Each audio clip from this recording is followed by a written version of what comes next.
mumpung aku masih sadar dan mumpung makeupku belum bener-bener hilang. Ini makeup dari tadi siang waktu aku ke perpus sama ke cafe tadi. Mumpung penampilanku lumayan meskipun aku pakai kaos Bellel yang udah aku pakai selama belasan tahun. Aku mau bikin video review bukan sih, pembukaan novel berikutnya yang aku baca, yang judulnya adalah Maya. Jadi Maya itu adalah novel lanjutan dari Larung yang udah aku upload sebelumnya, dan itu aku pinjamnya di Ipusnas. Jadi di Ipusnas itu ada dua jenis novel Maya, dua jenis enggak sih, ya, yang satunya pakai bahasa Indonesia, yang satunya pakai bahasa Inggris, dan aku lebih memilih yang pakai bahasa Indonesia aja biar nggak ribet. Wait a minute, I will show you covernya yang ada di Ipusnas. Wait, ini aku udah baca sampai halaman berapa ya, lupa. Jadi covernya yang ada di Ipusnas itu seperti ini, kayak gambar apa sih, tanaman yang kayak kantong semar, kayak tumbuhan. Dan bagiku novel ini karena covernya yang seperti ini kayak lebih cocok aku anggap sebagai cover yang lebih cocok jadi cover buku biologi menurutku. Itu pun juga terjadi sama novel Larung yang aku pinjam dari Perpus Bung Karno sebelumnya itu, yang gambarnya itu sebenarnya dasarnya warnanya hijau, terus ada gambar daun-daunnya, cuman karena bukunya udah tua jadi kayak udah samar-samar gitu loh, gambarnya udah nggak terlalu jelas. Cuman kalau yang di Ipusnas itu beda, karena yang di Ipusnas itu lebih seperti gambar lukisan. Tapi kalau yang Larung yang dari Perpus Bung Karno itu, entah edisi yang keberapa ya, cetakan keberapa aku lupa, itu juga aku ngelihatnya itu seperti buku paket biologi zaman bahala banget yang udah kayak udah tua gitu loh, karena emang gambarnya, covernya warnanya hijau terus gambarnya tanaman. Dan itu juga terjadi sama Maya yang gambarnya kantong semar. Terus kan rencananya aku mau pinjem juga di Perpus Bung Karno, jadi aku bisa pegang fisik sama e-booknya sekalian, biar kalau aku mau baca itu lebih gampang ganti-gantian gitu loh. Kalau aku bisa pegang fisik ya aku baca fisik. Cuman sayangnya tadi waktu aku ke Perpus Bung Karno nggak ada, nggak ketemu. Entah itu beneran nggak ada atau enggak, aku juga nggak tahu, karena aku juga nggak nge-search novel itu di komputer dari Perpus Bung Karno, karena aku nggak terlalu yakin apakah data di database mereka itu udah lengkap atau enggak. Jadi aku nggak pernah cari novel itu nge-search dulu gitu, enggak. Jadi aku langsung ngeliat aja di rak-rak bukunya. Jadi waktu aku ngeliat di rak buku itu ternyata nggak ada. Yang ada itu malah bilangan Fu, terus apa ya, yang lanjutannya bilangan Fu apa lupa gitu. Pokoknya yang Maya itu nggak ada. Akhirnya ya udahlah, aku malah melanjutkan baca novel Maya itu dari Ipusnas aja. Semoga aku bisa menyelesaikannya itu dalam waktu 1 minggu lah maksimal, karena memang waktu pinjam di Ipusnas sekarang itu jadi 7 hari lagi kembali seperti dulu, karena sempat kan waktu pinjam di Ipusnas itu jadi 14 hari, cuman karena kayaknya banyak yang protes karena waktu pinjamnya kelamaan dan akhirnya antriannya jadi tambah banyak, akhirnya kembali lagi ke 7 hari. Terus novel Maya ini juga lumayan antri, lumayan banyak peminatnya, jadi takutnya nanti kalau aku belum selesai baca selama 7 hari itu terus aku lupa untuk mengembalikan dan pinjam kembali, aku takutnya itu udah keburu direbut sama orang lain. Jadi untuk yang Maya ini semoga aku bisa menyelesaikannya dalam waktu 7 hari aja. Kalau bisa sih lebih singkat daripada 7 hari, karena tadi itu aku waktu di Perpus Bung Karno itu tetap pinjem 2, meskipun aku ada rencana untuk baca Maya, meskipun aku tahu kalau aku butuh waktu untuk membaca Maya, tapi aku tetap ke Perpus Bung Karno itu aku tetap pinjem 2, karena kalau aku pinjem satu doang itu kayak sayang banget gitu loh. Jadi akhirnya aku pinjem 2. Ini BTW aku masih, bukunya masih ada di dalam tasku tadi itu. Jadi aku pinjem 2. Yang pertama itu Sisi Tergelap Surga dari Brian Krishna. Ini aku udah pinjem, udah masuk antrian di Ipusnas cukup lama. Dari awal ini ada di Ipusnas aku udah ikut antrian, cuma sampai sekarang belum ada kesempatan untuk pinjem. Terus akhirnya waktu di Perpus Bung Karno ternyata aku nemu ini di rak. Enggak sih, sebenarnya aku udah lama tahu kalau ini ada di Perpus Bung Karno, cuman baru sekarang aku bener-bener pinjem. Jadi aku mau baca ini. Setelah baca Maya, aku berencana untuk baca ini. Rencananya seperti itu. Terus buku kedua yang aku pinjam dari Perpus Bung Karno itu adalah Bocan. Ini aku juga udah tertarik untuk membaca Bocan ini udah cukup lama, karena ini kayaknya cukup terkenal gitu loh, kayak sering denger aja gitu kalau ada novelnya judulnya Bocan dan isinya itu bagus, ada pesan moralnya itu bagus, setauku seperti itu. Terus di Ipusnas itu juga ada. Kalau yang Bocan ini di Ipusnas itu karena tersedianya itu banyak banget, mungkin karena dulu banyak peminatnya terus akhirnya banyak yang antri, akhirnya sama pihak Ipusnas itu, pihak Perpus itu akhirnya ditambah jumlahnya, kayak ada lebih dari 100, mungkin ada sekitar 150-an, dan pada akhirnya sekarang itu udah nggak antri tapi tetap cukup banyak peminatnya. Jadi ini aku bakalan baca terakhir. Kenapa? Karena perhitungannya adalah kalau aku udah selesai baca ini terus habis itu aku kan baca ini, nanti semoga aku bisa menyelesaikan ini itu sebelum batas waktu akhir aku pinjem di Perpus. Terus habis itu kan aku bisa lanjut baca ini. Nah kalau aku bisa lanjut baca ini dan ternyata waktuku itu udah selesai, udah habis, kan aku bisa kembalikan keduanya, terus habis itu lanjut baca Bocan ini dari Ipusnas. Jadi perhitunganku seperti itu. Jadi ini pembukaanku cukup lama ya, jadi seperti itu. Ini adalah pembukaanku untuk novel Maya sebenarnya, tapi sekalian sama aku mau membahas tentang TBR ku beberapa waktu ke depan, yaitu Maya, terus Sisi Tergelap Surga, sama Bocan. Nunggu beberapa detik untuk biar kameraku itu lebih lebih tenang, berhenti gitu loh, karena kalau tiap kali aku habis mencet kamera, nyalain kamera itu selalu bergoyang-goyang. Jadi aku mau update tentang novel Maya yang sedang aku baca sekarang, dan ternyata aku agak lumayan lama ya untuk baca novel Maya daripada aku baca Larung.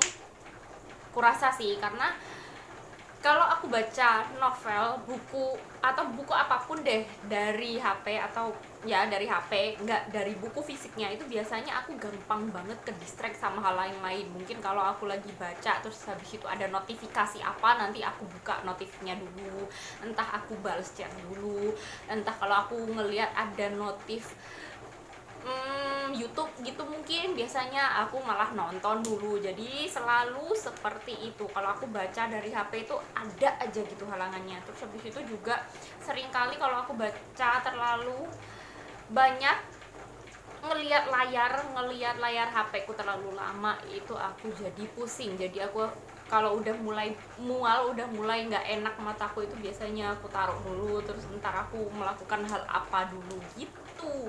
Jadi selama ini dihitung dari, anggap aja aku mulai baca itu dari kemarin, aku baru baca sampai ke halaman 36. Baru 36, padahal kan aku mau baca kalau bisa itu bacanya lebih cepat daripada waktu pinjamku di Ipusnas. Terus juga kalau bisa aku kasih target itu untuk baca novel ini kalau bisa itu gak ada dalam waktu 1 minggu, biar aku bisa menyelesaikan 2 novel yang aku pinjem ini dari Perpus Bung Karno, biar bisa selesai semua gitu loh dalam waktu 2 minggu ini. Cuman nggak tahu, semoga besok dan besoknya lagi aku bisa baca lebih cepat, lebih banyak. Jadi untuk novel Maya ini dibuka dari kisah 2 tahun kemudian dari setnya waktu di tahun yang Larung itu berakhir di tahun 1996. Di sini udah masuk ke 1998. Bener-bener di akhir masa Orde Baru. Dan di sini Saman itu sudah menghilang selama 2 tahun, dan selama hilangnya 2 tahun itu sebenarnya nggak ada kabar. Jadi nggak ada yang tahu apakah Saman ini masih hidup atau enggak, apakah masuk penjara atau dia disembunyikan atau dia sedang bersembunyi. Terus tiba-tiba Yasmin ini menerima surat dari Saman yang isi suratnya itu hanya singkat sih. Ada dua bagian surat, yaitu surat yang pertama itu ditulis dalam bahasa Jawa yang Yasmin itu nggak ngerti itu artinya apa. Terus juga ada surat yang ditulis dalam bahasa Indonesia yang itu sikat banget, dan tulisannya hanya meminta Yasmin untuk memberikan surat itu, menyampaikan surat itu kepada bapak dari Saman. Dan itu ada 3 surat. Dan setelah sampai surat ke yang ketiga, Yasmin ini dia itu kayak merasa bahwa dia itu butuh pertolongan dari seorang guru spiritual Jawa. Dan yang guru spiritual Jawa ini semacam kayak dukun gitu loh kalau menurutku, yang bisa membantu Yasmin ini. Selain dia itu bisa memahami apa isi surat itu, juga Yasmin ini pengen tahu apakah Saman ini masih hidup atau enggak, dan di mana keberadaan sebenarnya dari Saman di saat itu. Terus akhirnya dia itu berkunjung ke padepokan dari si guru spiritual ini yang namanya Suhu Budi, yang ada di daerah Yogyakarta. Dan ini padepokannya ini cukup unik karena padepokannya ini tempatnya luas banget, jadi kayak semacam perkampungan gitu kalau nggak salah ya, dalam bayangan kepalaku itu cukup luas dan ada di sekitar pegunungan atau daerah perbukitan. Terus habis itu di dalam padepokan itu ada 2 bagian, ada bagian luar dan bagian dalam. Kalau ada di bagian luar, orang-orang itu bisa berkomunikasi dengan normal, dengan cara biasa, berkomunikasi dengan lisan.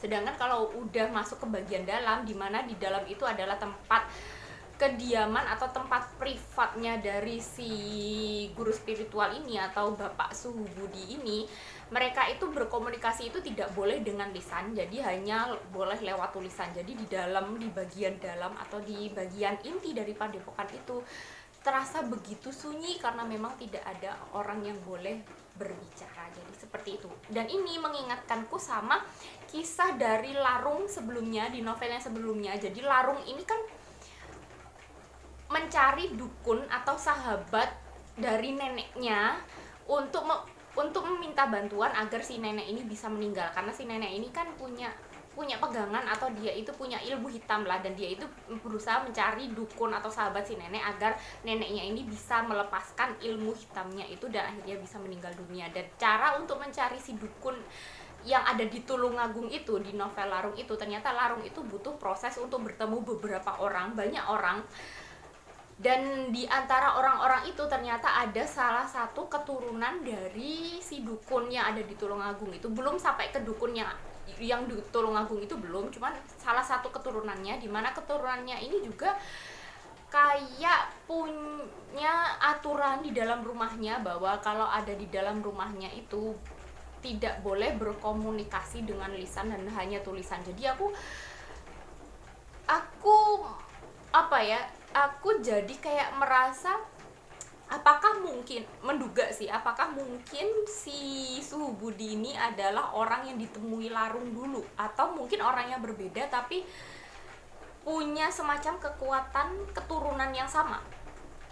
I don't know. Terus juga yang aku rasakan adalah dari 3 novel dari Saman, Larung, sama sekarang ini Maya, dari ketiga novel ini mereka itu punya satu kesamaan, yaitu di awal cerita itu ceritanya itu berkaitan dengan hal-hal mistis. Jadi kalau yang di novel yang Saman ini diceritakan di masa kecilnya dia itu punya ibu, yang ibunya ini ternyata semacam punya hubungan rahasia sama sosok makhluk halus yang ada di hutan di belakang rumahnya. Terus akhirnya ibunya ini punya anak-anak yang tidak bisa dilihat, atau adik-adiknya Saman ini adalah adik-adik yang semacam makhluk halus.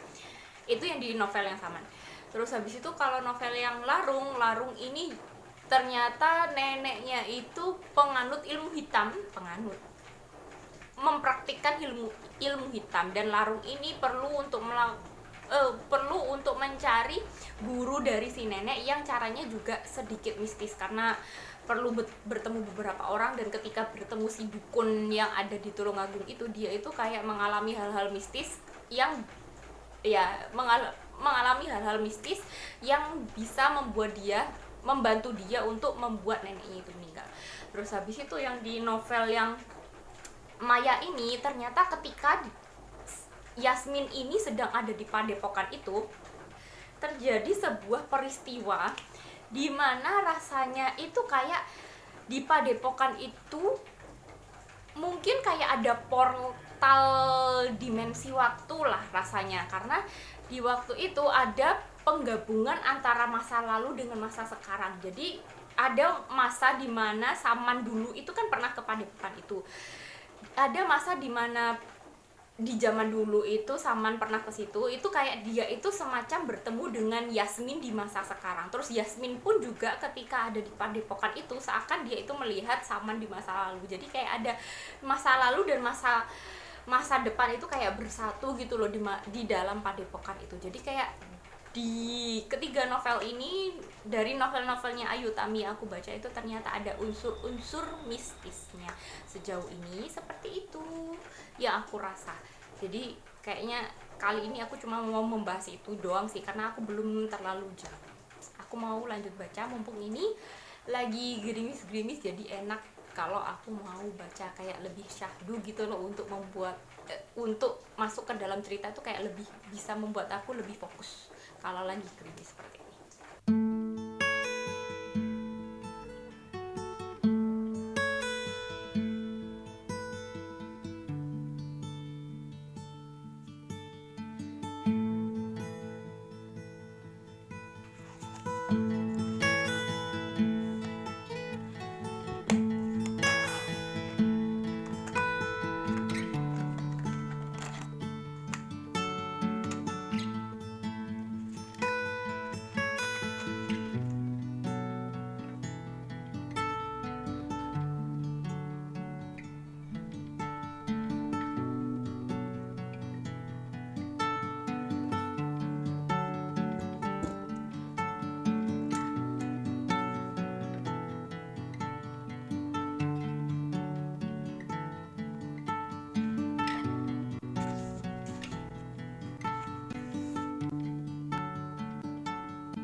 Kenapa aku nampak pucat?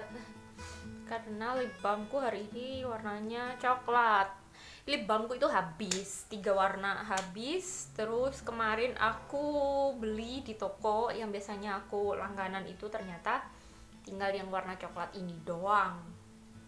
Dan karena aku butuh sesuatu yang untuk melembabkan bibir, meskipun aku nggak terlalu suka sama warna ini, ya pada akhirnya aku beli aja. Pucat, tapi lebih pucat lagi kalau aku nggak pakai lip balm, karena emang warnanya kayak orang sakit. Jadi tadi itu aku habis bikin catatan tentang novel Maya yang sedang aku baca, karena aku bacanya kan lewat Ipusnas. Kalau lewat Ipusnas, biasanya kalau lewat ebook itu aku lebih susah untuk mengingat apa yang udah aku baca dan apa hal-hal yang harusnya aku sampaikan. Jadi tadi itu aku habis bikin catatan, meskipun kayaknya belum lengkap juga sih. Nanti sambil aku proses membaca, biasanya tiba-tiba aku ingat beberapa hal yang ternyata aku lupakan dan belum aku catat tadi. Jadi sekarang itu aku udah masuk ke halaman berapa ya? Karena tadi aku tutup lagi, terus akhirnya malah keulang ke halaman awal. Jadi aku ini baru masuk ke bab terakhir semalam, kemarin lah pokoknya. Kemarin itu aku baru masuk ke bab terakhir, karena di novel Maya itu terdiri dari 3 bab. Yang pertama itu kini, terus bab kedua dulu, sama kelak. Jadi kini, dulu, kelak. Kalau yang kini, yang aku ingat dari bab yang pertama itu adalah itu kan terjadi settingnya di masa sekarang, di mana Yasmin itu sedang mencari keberadaan dan kebenaran dari apa yang terjadi pada Saman. Dan caranya mencari itu, dia itu datang ke padepokannya Suhu Budi, seorang guru spiritual kejawen kayaknya sih, if I'm not mistaken, berdasarkan apa yang aku pahami. Dan di sana itu dia itu bertemu dengan beberapa tokoh yang cukup menarik. Yang pertama adalah guru Suhu Budi. Jadi Suhu Budi itulah pemilik padepokan yang kayaknya dia itu adalah, anggap aja kayak dukun, guru spiritual / dukun kejawen. Terus habis itu dia juga punya seorang anak, sebenarnya anak angkat yang namanya Parangjati. Dan ini digambarkan Parangjati itu adalah seseorang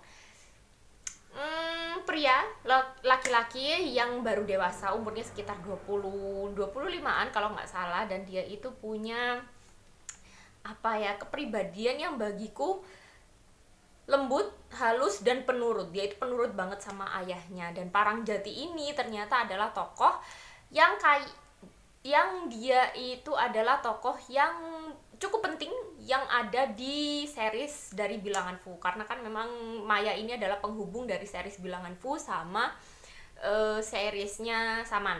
Terus habis itu juga ada satu tokoh yang ini jadi tokoh yang namanya ini dijadikan sebagai judul novel ini, yang namanya Maya. Jadi Maya ini adalah sesosok manusia yang tidak sempurna, yang dia itu dilahirkan dengan tubuh yang pendek, terus dia itu juga albino, dan ternyata di dalam padepokannya Suhu Budi itu ada orang-orang yang terlahir tidak sempurna, yang dibuang oleh orang tuanya, yang dikumpulkan oleh Bapak Suhu Budi dan dirawat, dibesarkan di dalam padepokan itu, dan dipekerjakan akhirnya sebagai sebagai penari, sebagai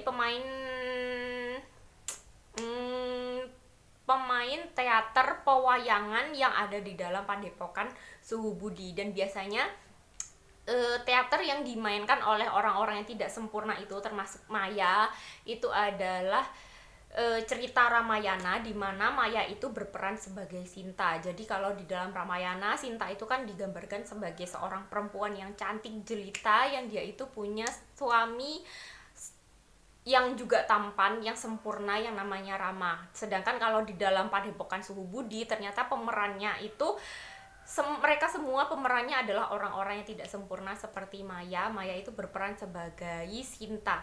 Terus berdasarkan bab pertama itu, pada akhirnya kayak kita itu diajak berpikir dan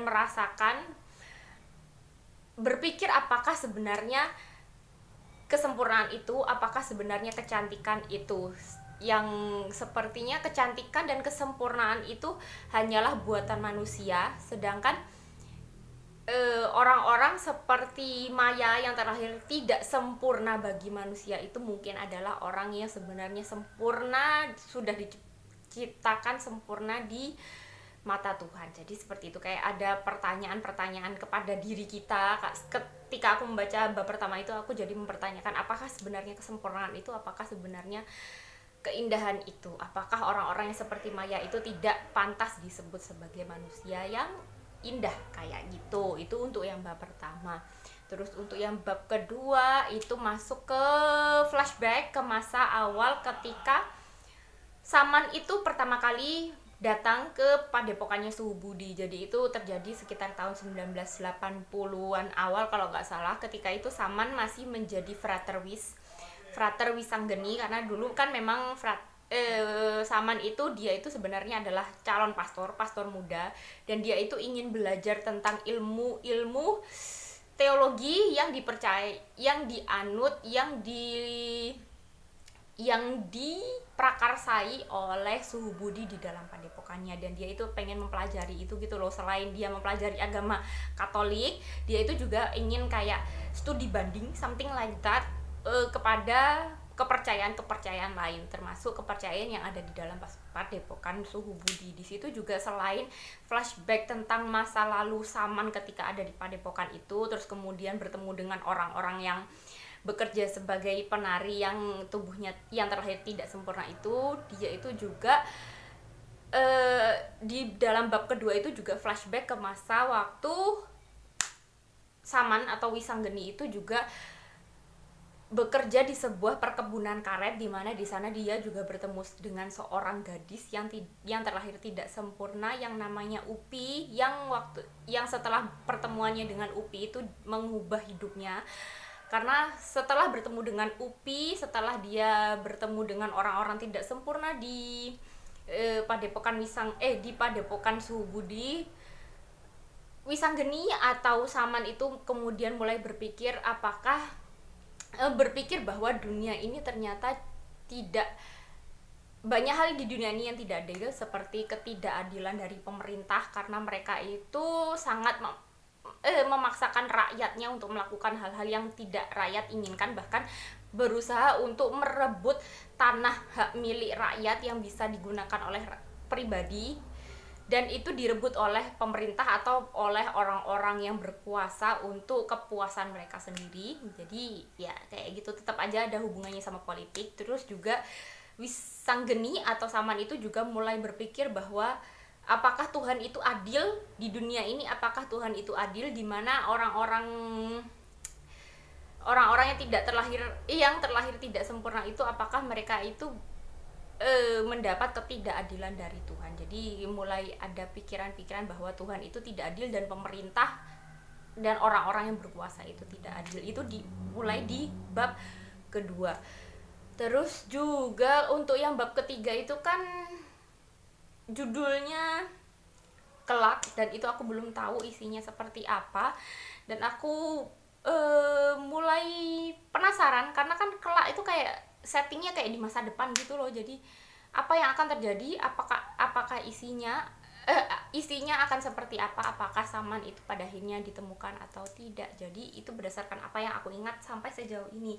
Jadi untuk novel Maya ini fokus yang untuk bab pertama itu lebih kepada kehidupan Maya, kehidupan, perasaan, pemikiran dari Maya tentang kehidupannya di dalam padepokan itu. Terus habis itu untuk yang bab kedua itu fokusnya, kalau berdasarkan apa yang aku ingat dan apa yang aku pahami, adalah fokus kepada diri Saman atau Wisanggeni di masa lalu sebelum dia akhirnya memutuskan untuk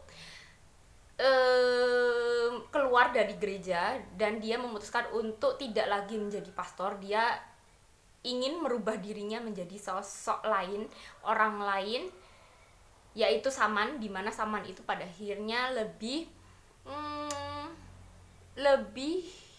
berfokus kepada keadilan di dalam masyarakat daripada menjadi pastor. Dia itu merasa tidak cukup bisa membantu banyak orang, sedangkan kalau dia udah keluar, dia itu pada akhirnya bisa mendirikan LSM untuk membantu rakyat kecil. Terus untuk yang Kelak aku belum selesai baca, dan aku berusaha hari ini selesai sih. Semoga hari ini selesai karena udah cukup lama juga aku membaca itu. Semangat, aku mau menyelesaikan baca Maya. Kayaknya seluruh bagian dari reviewku novel Maya ini aku take, mayoritas kayaknya hampir semuanya itu aku take itu di malam hari, karena memang untuk beberapa waktu ini aku ada waktunya itu malam, ada waktu dan ada mood untuk ngomongnya itu malam. Sebenarnya aku udah selesai baca novel Maya itu semalam, dan itu aku sampai malam, lumayan malam sih, jam setengah 12 deh aku baru selesai itu. Terus habis itu aku ternyata nggak bisa langsung tidur, aku malah kayak apa ya, kayak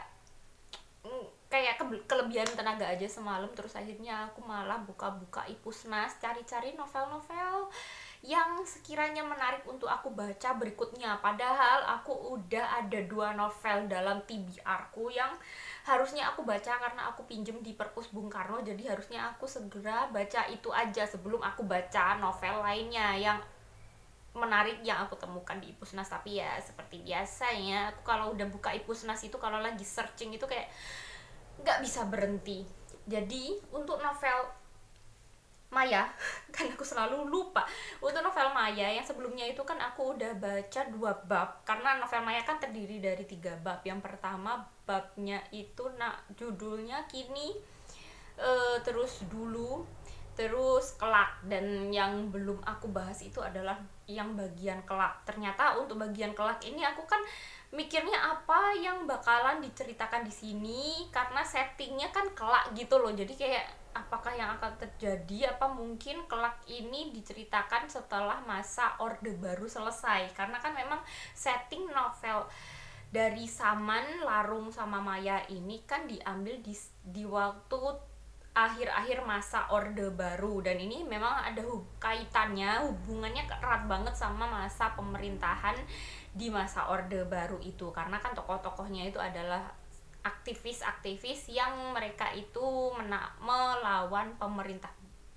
anggap aja melawan pemerintah Orde Baru yang mereka rasa itu sudah tidak cocok lagi dan tidak berpihak kepada rakyat. Jadi seperti itu. Tapi ternyata untuk bagian yang kelak itu tidak terjadi di masa setelah Orde Baru, enggak, tapi ternyata kelak itu adalah sambungan dari bab yang pertama. Kalau yang bab pertama kan judulnya kini, terus habis itu ada dulu itu kayak flashback lagi ke masa-masa ketika Wisanggeni atau Saman itu pertama kali mengunjungi padepokannya Suhu Budi, terus juga masa-masa sebelum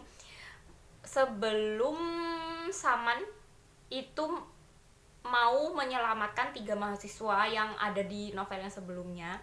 Terus ternyata untuk yang bab yang terakhir itu melanjutkan plot cerita yang ada di bab yang pertama. Terus apa yang mau aku bahas ya?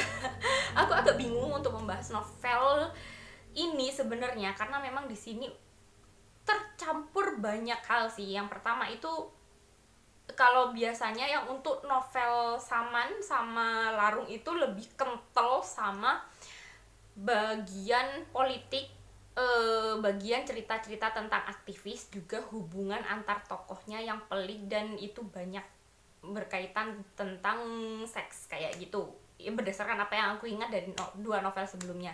Cuman kalau yang untuk novel Maya ini, ceritanya itu lebih menceritakan, lebih fokusnya itu seperti ke masalah klinik. Ya, karena kan settingnya, hampir keseluruhan settingnya itu terjadi di padepokannya Suhu Budi, di mana Suhu Budi ini adalah seorang guru spiritual / dukun. Jadi ceritanya lebih membahas tentang kayak benda pusaka, kayak aki. What the hell? Aki yang dipercaya bisa melanggengkan kekuasaan Orde Baru, yang ternyata batu mulia atau akinya itu adalah batu yang dikirim oleh Saman ke Yasmin yang ada di dalam suratnya, yang kayaknya aku udah bahas. Jadi di dalam surat yang dikirim oleh Saman itu ada batu mulia itu, yang ternyata batu mulia itu ada kekuatan yang dipercaya oleh orang-orang itu bisa melanggengkan kekuasaan Orde Baru. Jadi pada akhir novel Maya di bab yang terakhir itu fokusnya adalah perebutan aki. Jadi ada orang-orang yang berusaha untuk mencuri aki itu dari Yasmin, padahal Yasmin sendiri nggak tahu apa gunanya si aki itu. Terus juga selain membahas tentang batu mulia, perebutan batu mulia itu dari Yasmin, juga membahas tentang apa ya, moral ya, sisi moral dari sisi moral kemanusiaan yang kadang orang itu ingin melakukan hal baik, seperti Yasmin ini ingin melakukan hal baik kepada Maya, yang Maya itu selama hidupnya dia itu selalu tinggal di padepokan itu. Maya kan si penari yang bertubuh mini itu, selama hidupnya itu dia tidak pernah melihat dunia luar. Terus Yasmin ini sebenarnya dia ini baik sih, ingin memperlihatkan dunia luar kepada Maya, tapi ternyata Maya itu menanggapinya dengan cara yang berbeda, karena ternyata memang Maya itu punya batasan pengetahuan. Jadi pada akhirnya Maya menangkapnya secara negatif. Jadi kadang memang orang itu ingin berlaku baik, tapi ternyata perlakuan baik ke orang lain itu bisa dianggap salah sama orangnya, sama orang yang kita ingin, yang ya bisa dianggap salah oleh orang lain. Jadi seperti itu. Terus juga ada hubungannya apa ya, terus juga ini lebih menceritakan tentang surat yang dikirim oleh Saman sih. Jadi ternyata surat yang dikirim Saman ini apa ya, dia itu memang ditakdirkan untuk diterima Yasmin itu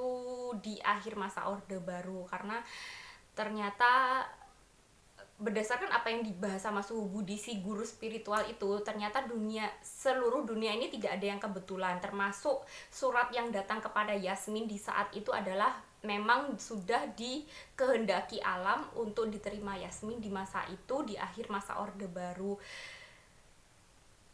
Ya, pokoknya segala sesuatu di dunia ini seperti surat yang diterima Yasmin itu, segala sesuatunya itu memang sudah digariskan oleh Tuhan, oleh alam. Terus juga segala sesuatu yang terjadi di dunia ini bisa dilihat tanda-tandanya di alam, kayak gitu sih. Bingung kan aku menjelaskannya. Pokoknya di novel ini lebih berfokus kepada masalah klinik, masalah spiritualitas, juga masalah moral kita sebagai manusia.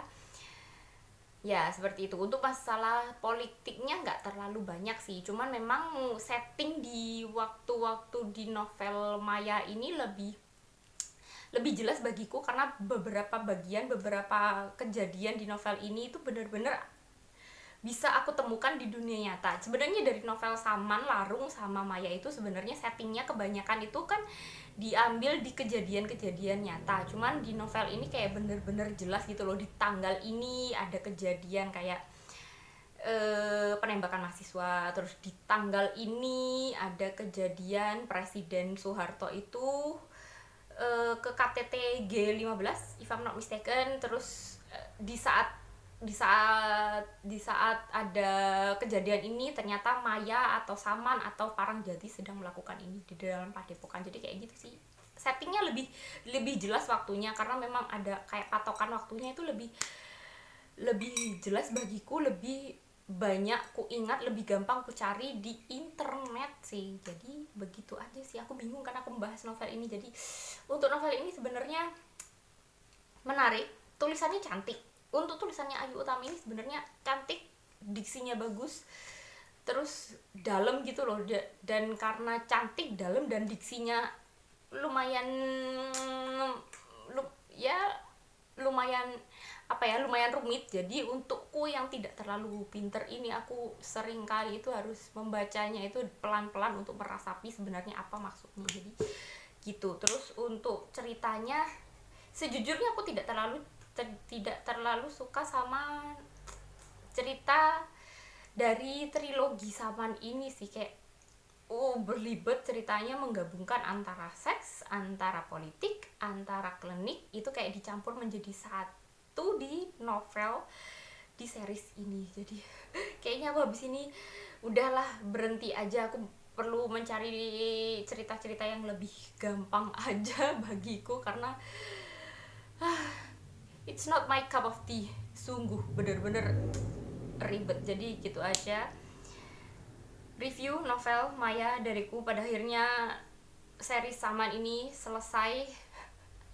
Cukup berat bagiku untuk membahas ini karena sulit ya untuk menjelaskan novel ini bagi kalian yang belum pernah baca sama sekali. Itu kayak capek.